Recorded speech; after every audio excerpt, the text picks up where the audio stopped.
जय हिंद दोस्तों एक्चुअली मोदी जी के 12 साल पूरे हो गए हैं प्रधानमंत्री काल के, और लोग इस समय खूब तारीफ़ कर रहे हैं कि यशस्वी प्रधानमंत्री और क्या क्या।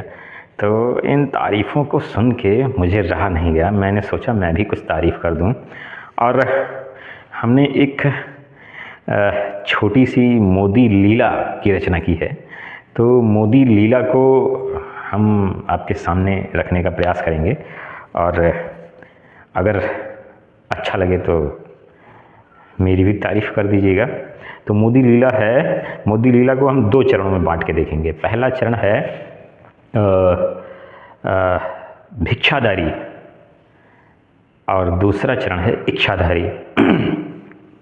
तो भिक्षाधारी काल में मोदी जी जो है वो खुद ही कह रहे हैं कि 35 साल के उम्र तक उन्होंने भिक्षा मांग के गुजारा किया है, तो हो सकता है। और फिर दूसरी तरफ ये कह रहे हैं कि उनके पिता ने चाय बेची है स्टेशन पे। तो और तीसरी तरफ एक चीज़ और कह रहे हैं कि इनकी माता जी जो है वो बर्तन मांजती थी दूसरे के घर में।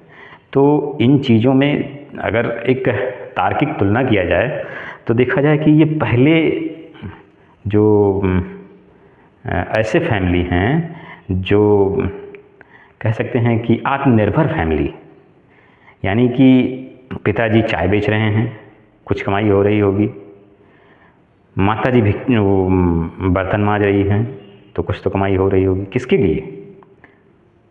किसके लिए कर रहे हैं?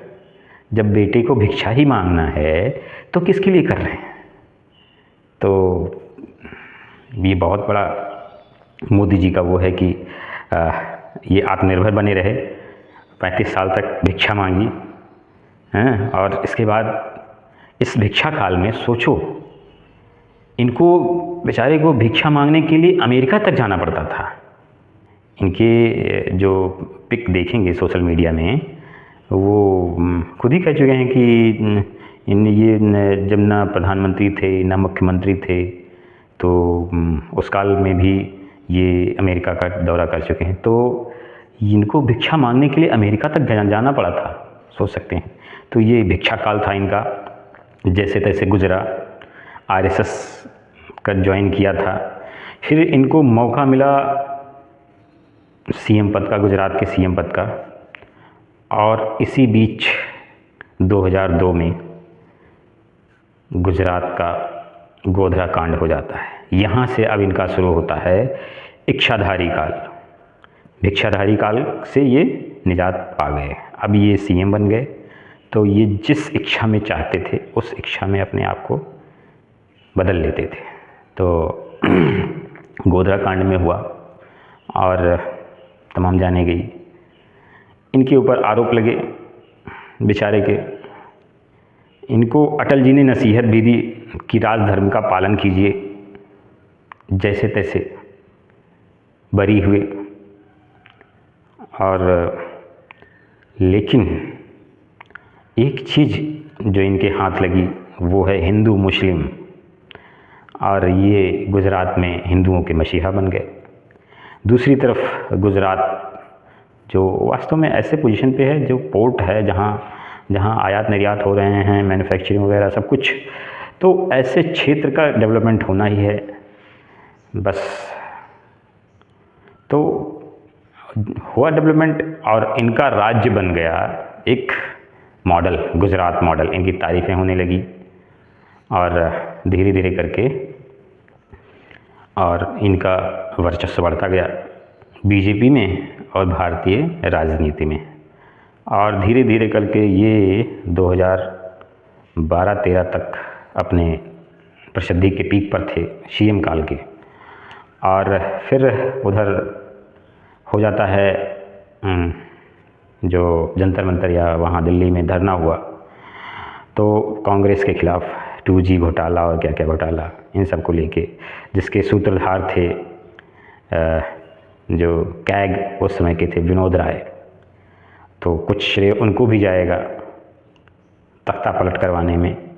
बाद में ये सब घोटालों से कांग्रेस बरी हो गई, लेकिन इनको एक माइलेज मिल गया माननीय श्री इच्छाधारी को, और अब ये धीरे धीरे करके इनको रास्ता साफ होता चला गया अपने गुरु का, जो लाल कृष्ण आडवाणी जी थे, उनको दरकिनार करते हुए इनको प्रधानमंत्री बनने का मौका मिला।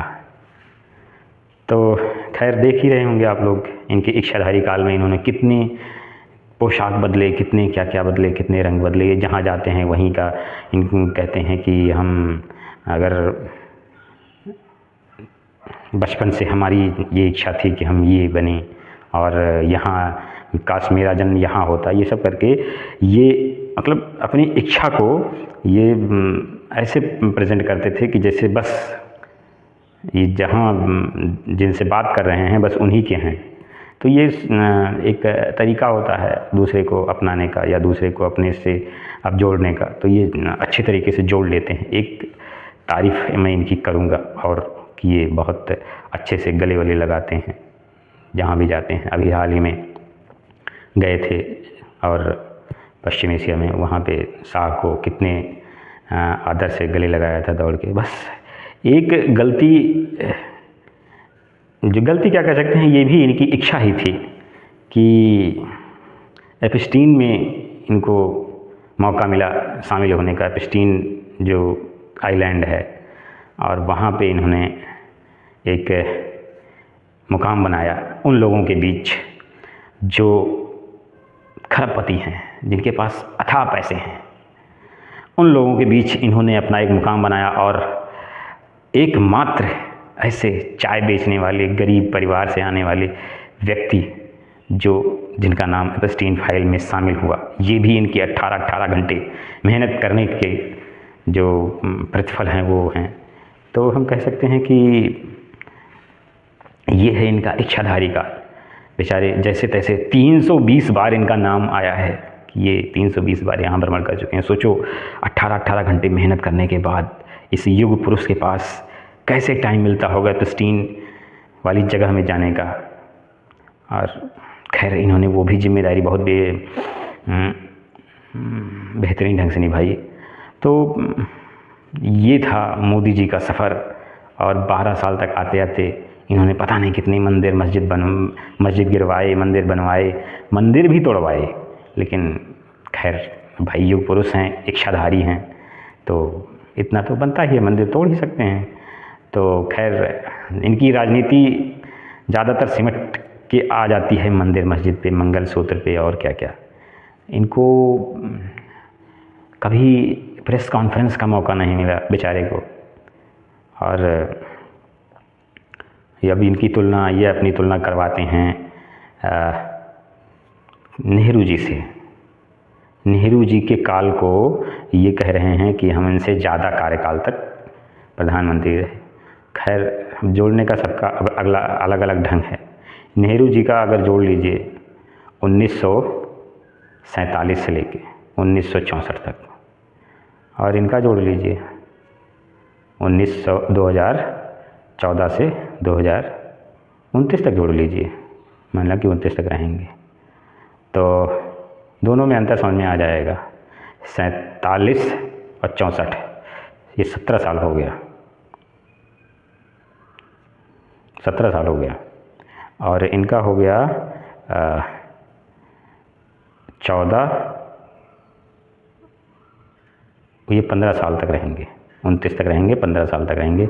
इसके बाद इलेक्ट होते हैं तो ये उनके कार्यकाल को क्रॉस कर पाएंगे। तो खैर प्रचार करवाने का अपना एक वो होता है, अपने आप को दिखाने का, प्रेजेंट करने का इनका हमेशा ही लगा रहता है। इसलिए इनको इच्छाधारी कहा जा सकता है। ये हमेशा कुछ ना कुछ पोशाक बदल के अपने आप को प्रेजेंट करते रहते हैं।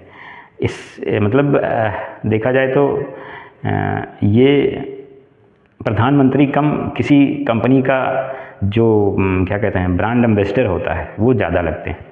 शायद वो कंपनी अडानी की हो सकती है, अंबानी की हो सकती है। खैर मैं इस पे नहीं जाऊंगा। वैसे कार्यकाल इनका बहुत अच्छा रहता है।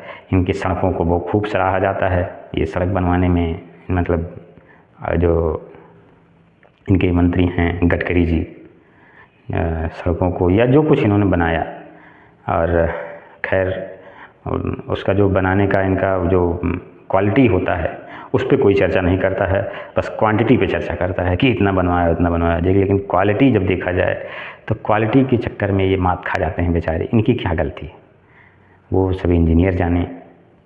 वो खैर जैसे तैसे इनका विकास काल चल रहा है। इनका टारगेट 2047 तक है। शायद 2047 तक ये भारत को 1947 वाली स्थिति तक पहुंचा देंगे। और इनमें इस विकास में इस युग पुरुष का महान योगदान रहेगा। मैं इस महान योगदान की सराहना करता हूं और बस अपनी वाणी को विराम देता हूं। धन्यवाद।